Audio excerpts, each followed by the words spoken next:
Tendencias de nuestro tiempo. Programa que es traído a usted en este mismo horario todos los lunes, miércoles y viernes por el pastor Natividad Ramos Ramos.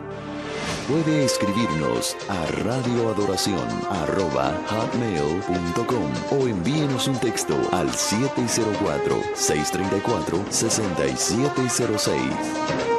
Escuche Tendencias de nuestro tiempo.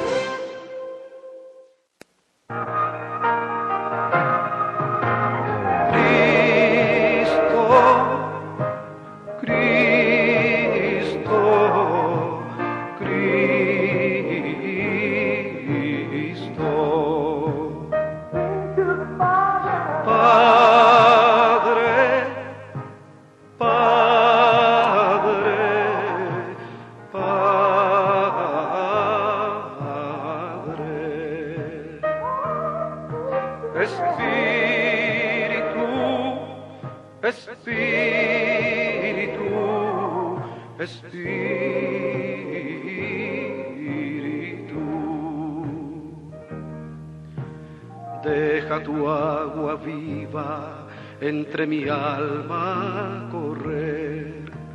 Deja tu Espíritu Santo que tome control de cada situación que cause confusión. Todas mis aflicciones yo entrego a ti. Cristo, Padre,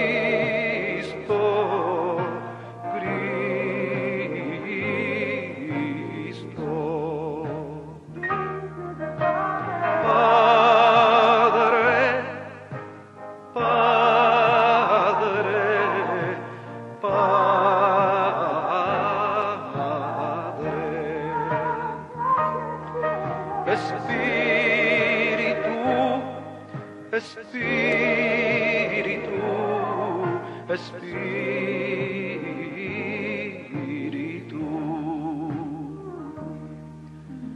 Ven Espíritu Santo y toma control.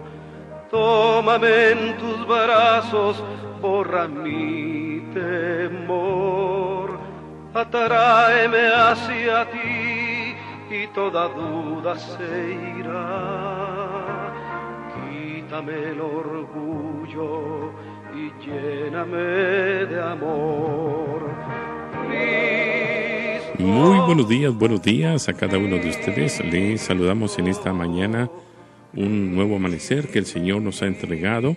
Queremos agradecer su fiel sintonía a este programa Tendencias de nuestro tiempo, que es traído todos los lunes, miércoles y viernes a esta misma hora, a través de esta radio en el cual usted está escuchándonos.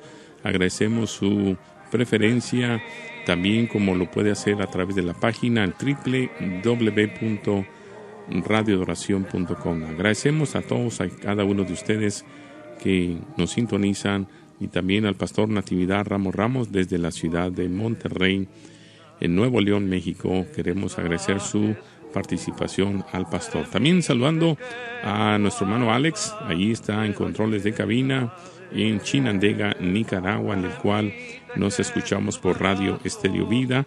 Y también queremos agradecer a nuestro hermano Gamaliel, también en la ciudad de Nueva York, a todos nuestros hermanos en la Unión Americana, en los Estados Unidos, como República Mexicana, en Oaxaca.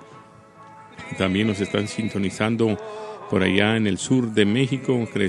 Agradecemos su sintonía a través de esta programación. A nuestros hermanos ahí en Maryland, también aquí en nuestros hermanos de Arizona, la familia Rodríguez, que siempre están al pendiente de estos programas que han sido de grande bendición, una estructura espiritual, y nos bendice también que usted sea parte de cada uno de nosotros. Les agradecemos también a nuestro hermano Jorge ahí en Radio Estéreo Vida, y bueno, yo creo que Dios está haciendo cosas grandes y maravillosas.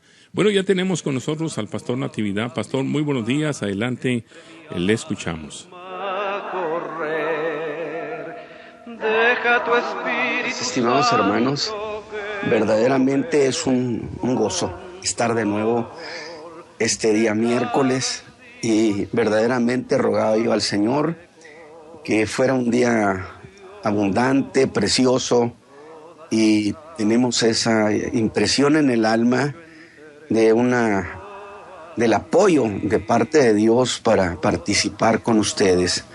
Así que a Dios gracias por este privilegio tan grande, de veras, de poder ministrar sobre estas verdades eternas. Y gracias a Dios por todos ustedes, mis hermanos. Gracias por nuestro hermano Isaí, que está allí en Carolina del Norte, a nuestros hermanos de esa región, a nuestro hermano Gamaliel, allá en la ciudad de Nueva York. Un abrazo, hermano, no le conozco, pero gracias por todo su apoyo. A nuestros hermanos que están allá en Centroamérica, benditos sean pues de Dios.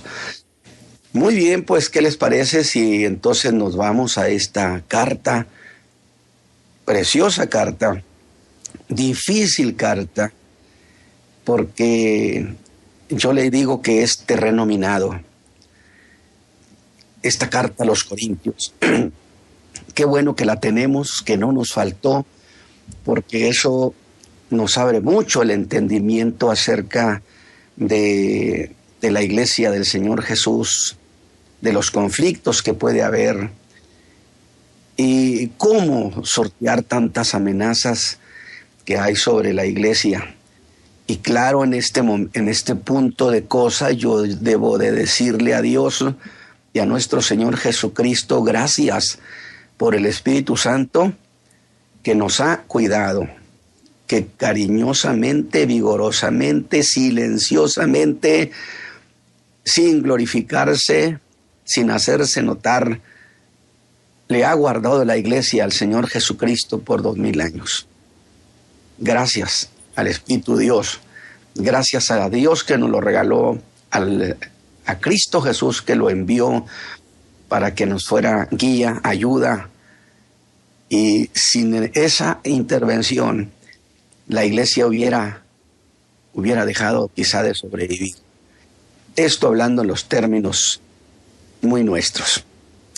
Pero gracias a Dios que 2000 años la iglesia ha sobrevivido, y un día el Señor Jesús, el Espíritu de Dios tomará la iglesia, ahora sí, para entregársela al Señor Jesús, donde estaremos para siempre. Voy a leer en esta primera carta del apóstol Pablo a la iglesia de los Corintios, en el versículo 21 al 31.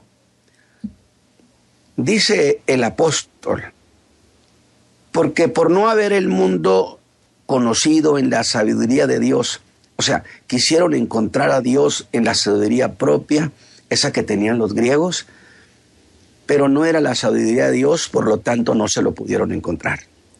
Repito, porque por no haber el mundo conocido en la sabiduría de Dios, a Dios por sabiduría, agradó a Dios salvar a los creyentes por la locura de la predicación. Porque los judíos piden señales y los griegos buscan sabiduría. Mas nosotros predicamos a Cristo crucificado. A los judíos ciertamente tropezadero, a los gentiles locura. Pero a los llamados así judíos como griegos, Cristo potencia de Dios y sabiduría de Dios. Porque lo loco de Dios es más sabio que los hombres, y lo flaco de Dios es más fuerte que los hombres.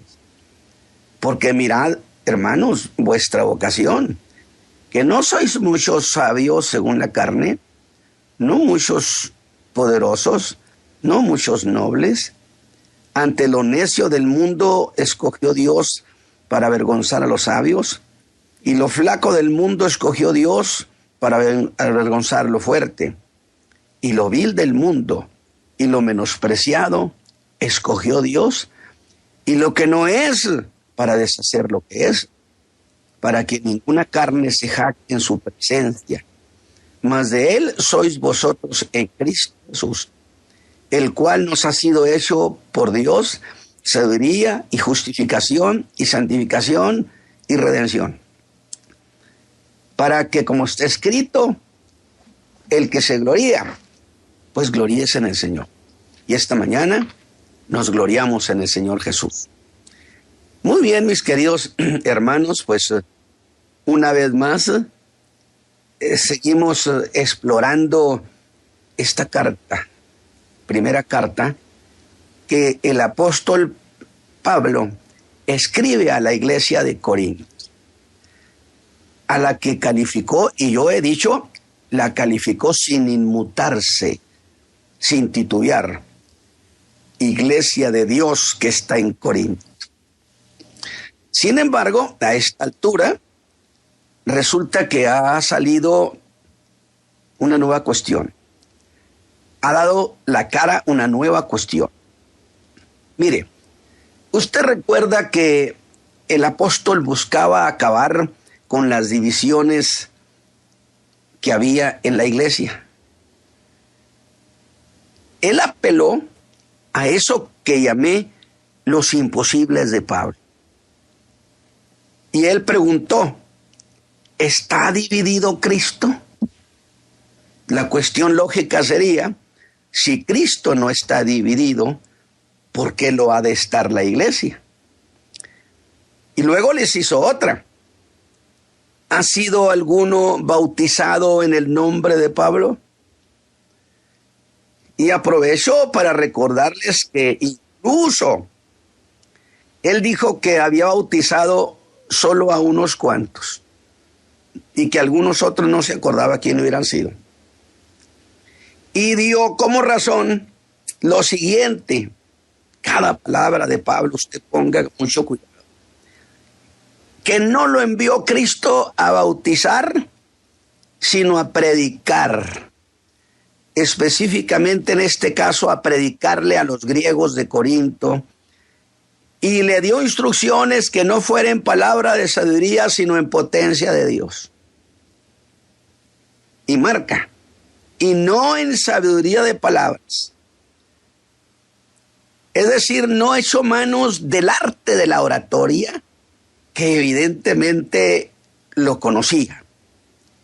Y entonces aquí la objeción podría ser muy sencilla. Bueno, si dice que lo mandaron a predicar, dirían los disidentes, porque había gentes en Corinto que buscaban agredir a Pablo en cualquier sentido. Y dirían, bueno, dice que lo enviaron solo a predicar. Estaban diciendo, pero ni eso hace bien. Usted me va a decir, hermano, ¿cree que está pensando muy tirado? Bueno, le voy a citar 2 Corintios, capítulo 10, versículo 10, donde les dice, fíjese usted lo que estaban las versiones que se creían, porque a la verdad, dicen, las cartas son graves y fuertes. Es decir, por carta él es muy fuerte, por carta es muy duro, pero ya en presencia, su presencia corporal es flaca y su palabra menospreciable. No es la gran cosa este apóstol Pablo, este que dice que es apóstol. Te lo estoy contando así para que usted vea la hostilidad que había en algunos grupos de gente que él había llevado a Cristo. Así que habrían algunos de echar mano de cualquier pretexto. Y usted dice, ¿pero qué sentido tenía? Bueno, querían reducir la autoridad del apóstol para que no interviniera en la iglesia de Corinto. Querían hacerlo a un lado. Ya hablaremos de eso. Así que la queja de esa gente que amaba la elocuencia lo descalificó por no ser un predicador elocuente, aunque podía serlo. Y entonces los hermanos de Corinto exigieron elocuencia. ¿Para qué, hermanos de Corinto? Pues para que el evangelio sea más aceptado en los círculos intelectuales, porque ustedes saben que algunos piensan que hay que adaptar el evangelio. Y frente a la exigencia que le hacen al apóstol de palabra de sabiduría, el apóstol pone frente a sus ojos la palabra de la cruz como cosa de mayor importancia, porque es potencia de Dios para salvar. Y los sabios, al oír esa versión del Evangelio de Jesucristo, evidentemente si quisieron enterar de qué se trataba, y llegaron a una conclusión: que el Evangelio de Jesucristo era cosa de locos, cosa no razonable, y que quien predicara eso necesariamente carecía de salud mental. ¿Ve usted cómo estaba el campo minado para el apóstol? Y a hermanos, a buenos creyentes, les dolía esa condena intelectual, que dijeran eso de su evangelio. Así que, mis hermanos, venimos pues de oír a los griegos, de escuchar sus conclusiones sobre el evangelio del Cristo crucificado. Soportar el calificativo que dieron sobre la palabra de la cruz. Esos que se preciaban de ser sabios, es decir, los sabios que sí saben. Perdóneme ese pleonasmo, lo digo deliberado. Y esos entendidos que se preciaban que sí entendían y menospreciaban la palabra de la cruz. Palabra, hermanos, que da salvación, porque detrás de esas palabras está el poder de Dios, que la hace valer. Yo siempre he dicho que el evangelio que Pablo predicó al mundo gentil estaría, desde mi punto de vista, condenado o destinado a no tener éxito. ¿Por qué razón? Porque entre el mundo judío y el mundo gentil se había abierto una brecha de hostilidad de muchos años, donde los judíos nos decían a nosotros que éramos sencillamente perros gentiles, y los gentiles les correspondíamos. Así que imagínense, llega Pablo, el predicador del evangelio de Jesucristo, Jesús, hijo de David, un judío. Y Pablo le dice: si quieren ser salvos, quieren la vida eterna, crean en Jesús. Y entonces dirían: ¿cómo nos ofendes? Vienes a decirnos que si queremos ser salvos, hay que creer en un judío. Sin embargo, el evangelio tuvo un éxito extraordinario entre los gentiles por una razón particular, porque era apoyado por el poder de su gracia, que hizo creíble lo que no hubiera sido creíble de otra manera. Esa es la idea paulina: poder de Dios para salvar, poder de Dios para que le crean este evangelio. Y menospreciaron la palabra. Por eso dije: salvación que se recibe tan solo con creer en Cristo y hacer confesión de fe sobre la persona del Señor Jesús. Principio de fe que fue motivo de escándalo a los judíos, quienes decían que la vida eterna se podía conseguir solo por medio de obras. Y ante el evangelio de Pablo exclamarían: la vida eterna dice que la consiguen tan solo creyendo. Escándalo, imposible. Para los griegos, ese evangelio era solo cosa de locura. Y yo creo que el apóstol Pablo, cuando le dijeron: dicen que esto es locura, el apóstol debió decir: locura, me gusta el título. Y tomó esa palabra y le puso como título: la locura de la cruz. ante este mundo de sabios que decían saber y entendidos que decían entender, el apóstol trae a memoria la advertencia profética de Isaías que había previsto entre la sabiduría de los intelectuales y el evangelio del crucificado.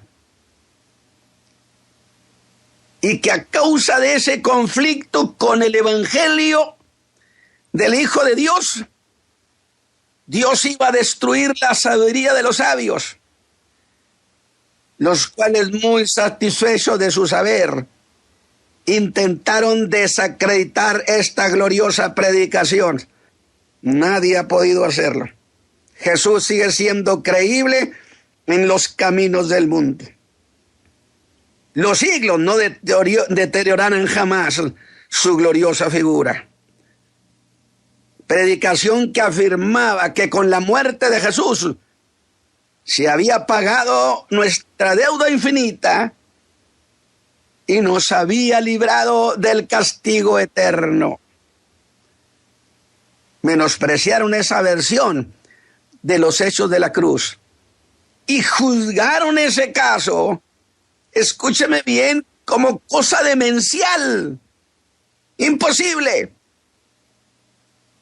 que en griego sería decir que eso no era razonable.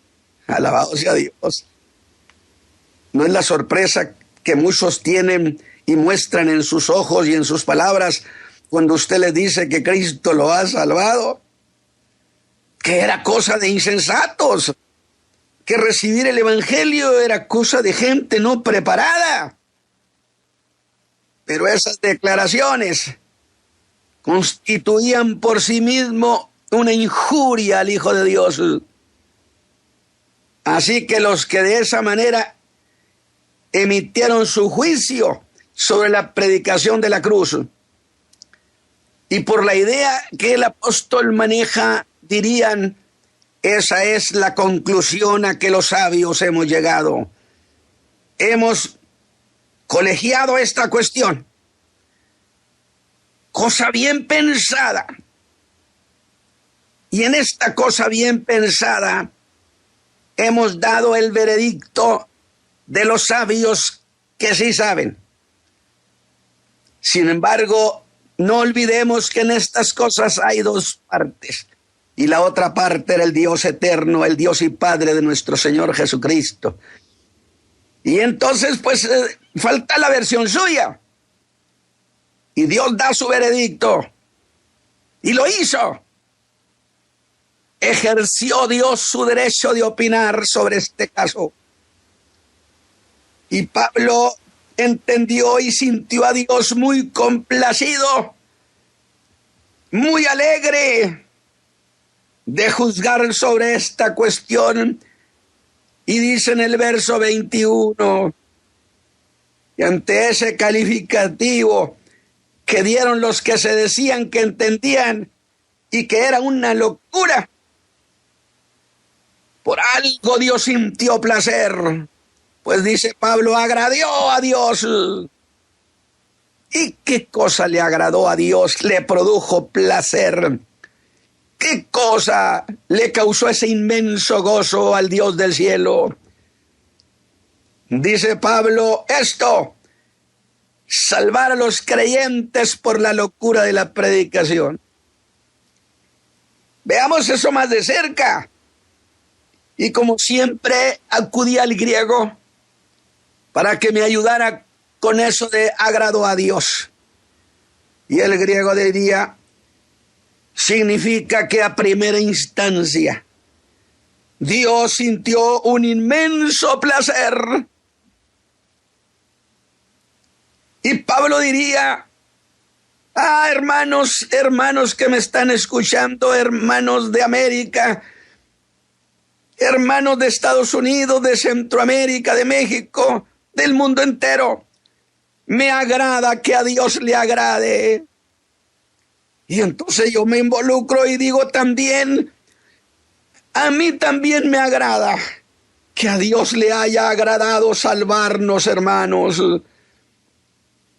le agradó salvarnos.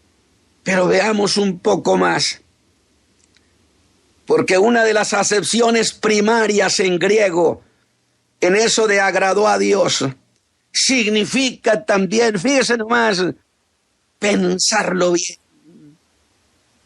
Qué interesante. Así que los griegos emitieron su juicio diciendo que lo habían pensado bien, y Dios da el suyo diciéndoles propiamente que él también lo había pensado bien.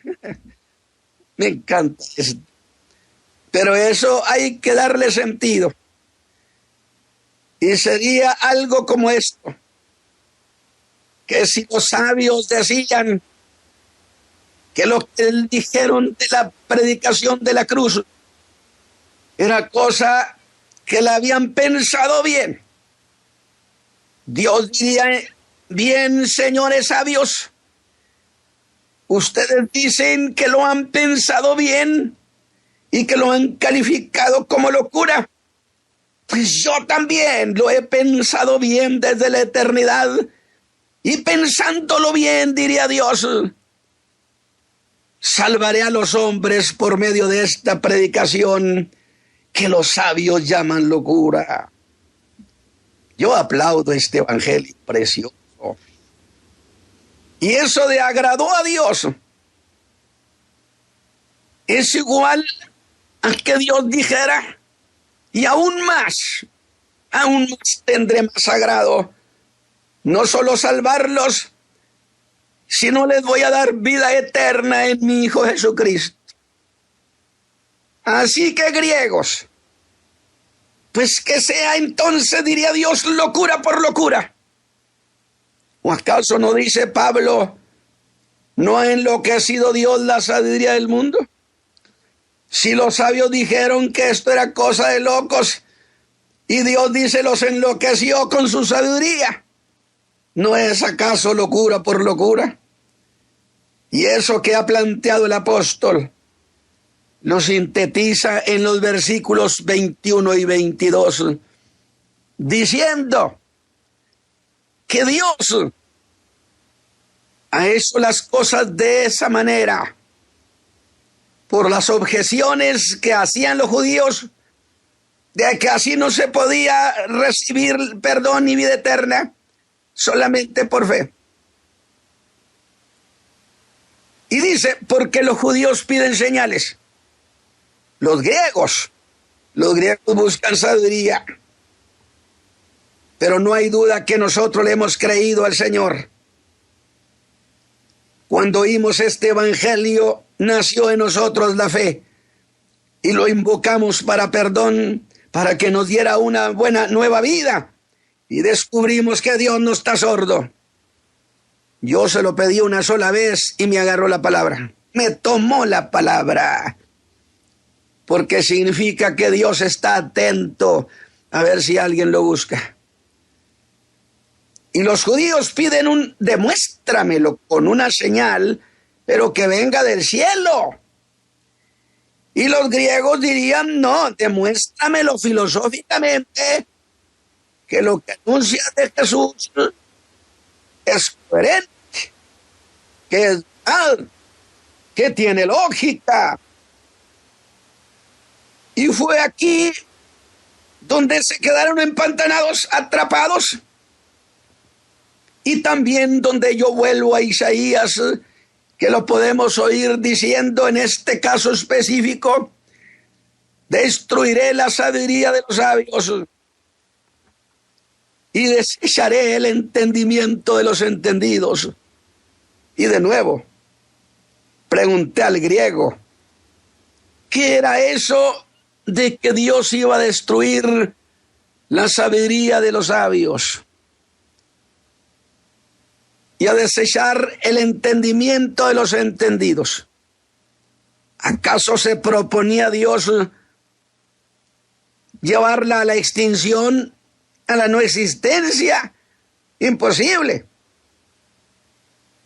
Y el griego en ese pasaje de Corinto dijo que no era eso, sino que quería decir que frente a la palabra de la cruz Alabado sea Dios, escúchame bien, frente a la palabra, esa palabra de locura, predicación de locos, toda esa sabiduría del que decía que sabía, toda esa sabiduría de los sabios frente a la predicación de la cruz sería tan inútil como un montón de ruinas, que frente a la potencia de la palabra de la cruz, todo ese montón de sabiduría humana, aunque fuera un saber de milenios, aún con todo y eso, nada tenía que aportar para salvar a nadie. Y los griegos podían apelar al principio filosófico aquel de Tales de Mileto, que el año 606 abre propiamente la escuela de filosofía, por así decirlo. Y de allí la filosofía de los griegos, que tiene un lado muy excelente. Y dije entonces, ¿de qué sirve la sabiduría que nada sabe del crucificado? Escucha, hermano, ¿de qué sirve la sabiduría de los hombres que nada saben del crucificado? Pero ¿qué decirle la ignorancia de aquellos que sí conocen del crucificado? Le sirve porque lo lleva a la vida eterna. ¿De qué sirve el entendimiento que nada entiende del Hijo de Dios? Bien diría el Señor Jesús a los judíos cuando le dijeron que ellos sabían del Padre. Jesús les aclara que si supieran mucho del Padre, sabrían mucho de Él. Porque no puede usted conocer mucho de Dios sin conocer nada de Cristo. Es cosa inútil. Y Pablo está diciendo, lo que yo estoy planteando es, señores sabios, que todo el montón de sabiduría no ayuda en nada cuando se trata de rescatar al hombre de su pecado. Toda la sabiduría ancestral que tienen, de la que ustedes se halagan y se jactan, se ufanan, de nada sirve cuando está frente al hombre que está atrapado por la maldad. Porque esa sabiduría no puede darle a ese hombre una vida nueva. Va conmigo. Y es cuando Pablo, mirando de frente a los sabios del mundo, sin dejar de mirar a los hermanos de Corinto y a nosotros, les dice, nosotros predicamos a Cristo crucificado. Que sí, a los judíos ciertamente es tropezadero, y a los gentiles locura.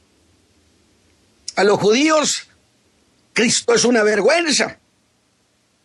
Pero señores corintios, ¿este mensaje que yo prediqué es acaso vergonzoso?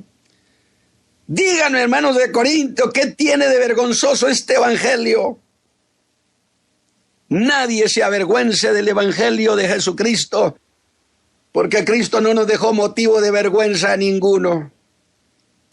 Pero ahora le digo al apóstol, ¿y eso qué tiene que ver contigo? Él nos diría, eso, hermanos, es otra cuestión más por la que tienen conflicto con mi persona. Y lo tienen conflicto con mi persona y lo tienen como motivo de vergüenza, porque se avergüenzan de este predicador que ha desechado la elocuencia y que prefiere el poder de Dios, sin que esto haya significado en esta enseñanza o reflexión que Pablo descalifica que se predique con elocuencia. Nunca dijo eso. En este caso específico lo hizo con los corintios. Pero Apolos era un predicador poderoso y elocuente, que no se descalifica de ninguna manera el poder de Dios y la elocuencia. De tal manera que los hermanos de Corinto tienen vergüenza, dicen. Pero una vergüenza que la identifican con mi predicación. Porque las burlas que han recibido de este evangelio las entienden como causada por mi falta de elocuencia. Pero yo quiero que usted piense, los hermanos, algún grupo estaba utilizando estas versiones para reducirle el espacio operativo al apóstol dentro de la iglesia. Buscaban eliminarlo y no dejaban de estar detrás de esto esos enseñadores y esos supuestos apóstoles venidos de acá, de Jerusalén. En su momento hablaré de eso. Pues entonces veamos eso de frente, Corintios, diría Pablo. ¿Quieren esto? Pues veamos esto de frente. ¿No estaban ustedes en ruina? ¡Ah, qué precioso! Hagamos un regresar, diría Pablo, y vamos a pensar lo que ustedes eran. Cuando yo llegué, ¿no estaban ustedes sus vidas en una ruina total? ¿Cuántos se identifican con eso? Cuando el evangelio llegó, mi vida era una ruina, era un desastre. Y cuando yo llegué, les di la palabra del crucificado, sin elocuencia, sin grandes dotes de oratoria. Y esa palabra que le llaman locura y la que se avergüenzan ustedes, obró potencia de Dios y les dio salvación. Pero hay otra cuestión. Mis hermanos, ¿acaso los griegos, esos sabios, no tenían siglos y siglos de sabiduría? Yo por lo menos lo remonto al año 606 antes de Cristo, con Tales de Mileto, cuando empieza toda esa andanada filosófica que tenía un lado excelente. Sin duda que sí, ustedes ya tenían siglos de sabiduría aquí en Grecia, pero ustedes estaban perdidos. Alabado sea Dios. ¿Por qué entonces la sabiduría y la elocuencia y la oratoria no pudo hacer nada por ustedes? Ni por nadie. Se los voy a decir. Porque no tiene poder para cambiar la vida, para transformar al hombre interior. Este evangelio de Jesucristo hace eso. El Espíritu de Dios cambia desde adentro al hombre y le da una nueva vida y deja de ser lo que antes era. Pablo dice, pero la sabiduría, estaban aquí un montón de gente perdida y sigue estándolo, porque la sabiduría no lo rescata, porque no tiene poder para salvar. Así que Pablo diría, ese es el trasfondo del rechazo a mi persona. Y prefieren no verme más aquí en Corinto, porque yo soy su vergüenza. ¿Qué le parece, mi hermano?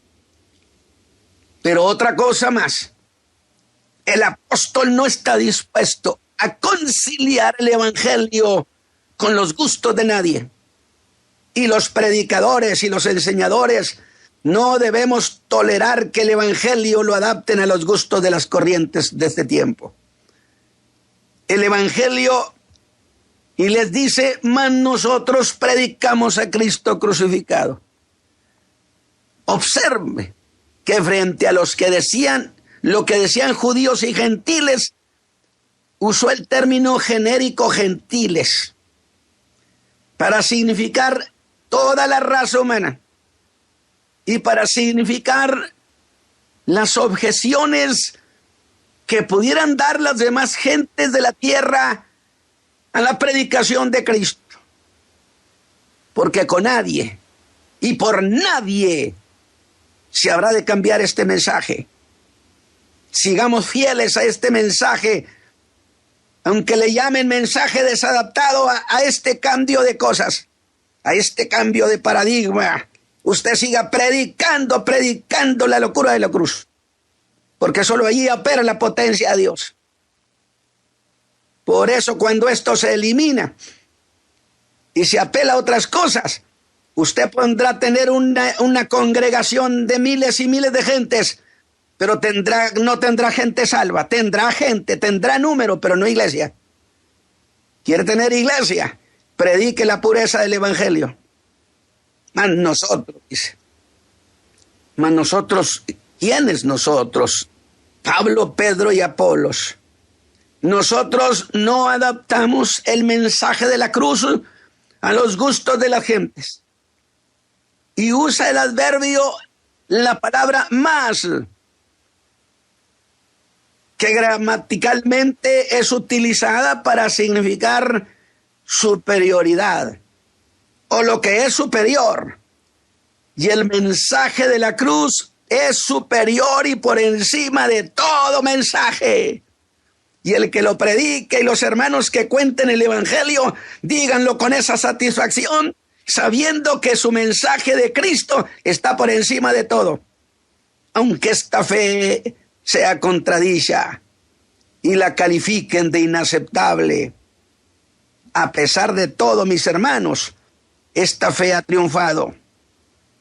Y si para unos es tropiezo y para otros es cosa de dementes, el apóstol completamente despreocupado dice a esos dos grupos que con todo lo que dijeran, Cristo era potencia de Dios, Cristo sabiduría de Dios, y se dirige a los llamados, es decir, a los creyentes, y les dijo así judíos como a griegos, es decir, a todos ustedes hermanos de las iglesias que se quejan y se sienten en desventaja, porque este evangelio, según ustedes, ha sido rebasado por los actos inteligentes de otros.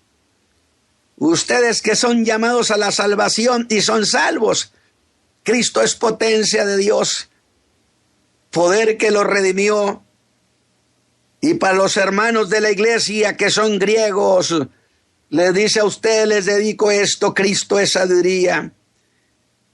Que en Cristo, fíjese nomás, estaban escondidos todos los tesoros de la sabiduría, diría. Las dos cosas que buscaban los judíos y los griegos, poder y sabiduría. Cristo era sabiduría de Dios. De allí que acuñar esta frase, Cristo, poder y sabiduría. Si los griegos buscaban sabiduría, pues ahí estaba Cristo, que debería ser el final de la búsqueda. Pero ahora el apóstol, escúcheme hermano, hace un movimiento envolvente. ¿No es que es extraordinario el apóstol? Se revuelve con una agilidad extraordinaria y los confronta. Pero vea esto, los confronta para llevarlos a ver el cómo estaban cuando él llegó. Usted recuerda que dije que el apóstol Pablo no quería predicar. Cuando él llegó y vio un montón de gente tirada ahí en la nada, en la ruina moral, se sintió completamente rebasado. Pero fue cuando el Señor Jesús le dijo, Pablo, predica. ¿Qué es lo que viste? Pues vi, mira, gente de lo peor, de la peor moral. Y el Señor le dijo, Pablo, predica, porque allí tengo mucho pueblo. De esos que tú ves tirados ahí en la inmoralidad, yo los voy a lavar con mi sangre. Alabado sea Dios. Y tú vas a ver lo que yo voy a hacer con mi poder. Y los confronta. ¿Cómo estaban ustedes cuando yo llegué? No eran gente que hacía gala de sabiduría. Les dijo, no eran gente sabia. No eran poderosos. No disfrutaban de una posición de poder. Tampoco eran nobles. No eran de la nobleza. Eran de lo peor. Y que así eran las cosas. Y Dios en Cristo les dio acceso a una nueva vida. Porque ahora se empeñaban en cambiar las cosas. Si Cristo a usted lo redimió, mi hermana, mi hermano, y lo sacó de la nada con este evangelio, ¿por qué se empeña en cambiar las cosas? Vea el reproche del verso 26. Mirad, hermanos, vuestra vocación.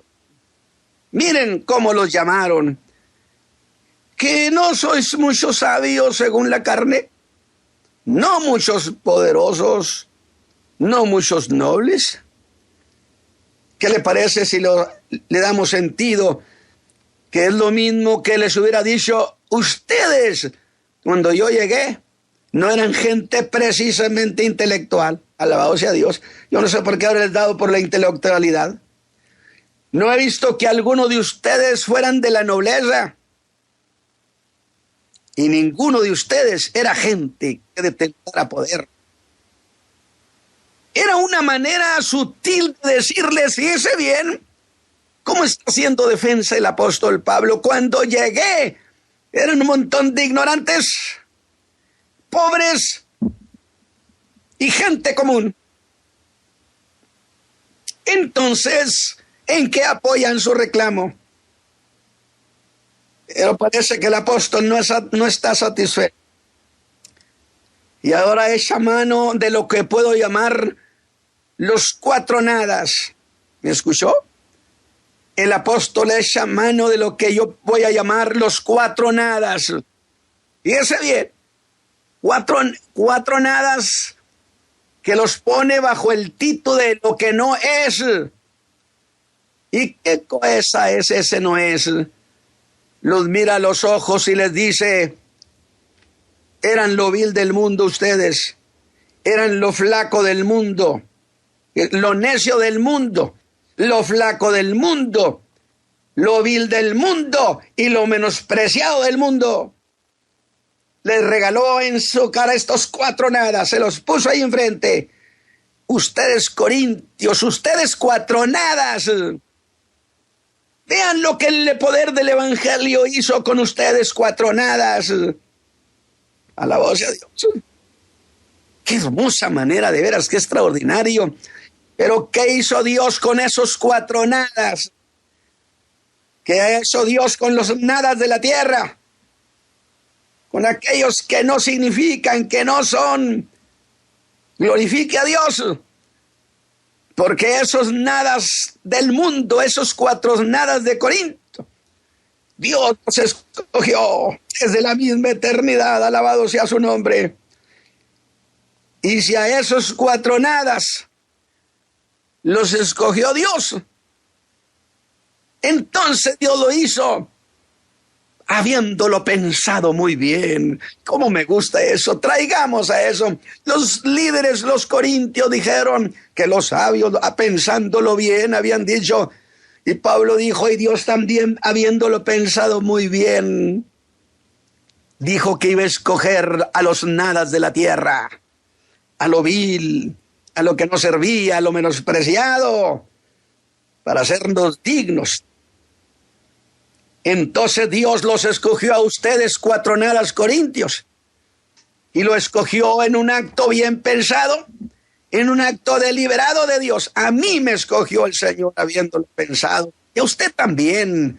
Somos los nadas por los que Dios pensó y nos eligió y dijo bien pensado. De un gloria a Dios donde está. ¿Por qué entonces, hermanos de Corinto? ¿Por qué? Explíquenme. ¿Por qué se sienten en desventaja cuando que ustedes están por encima de todo el mundo? Quiero que esta mañana esta idea de este mensaje de la defensa de Pablo, no lo olvide. Era una manera en que le estaban poniendo piedras en el camino al apóstol para mantenerlo fuera de la intervención de Corinto, para que no metiera sus manos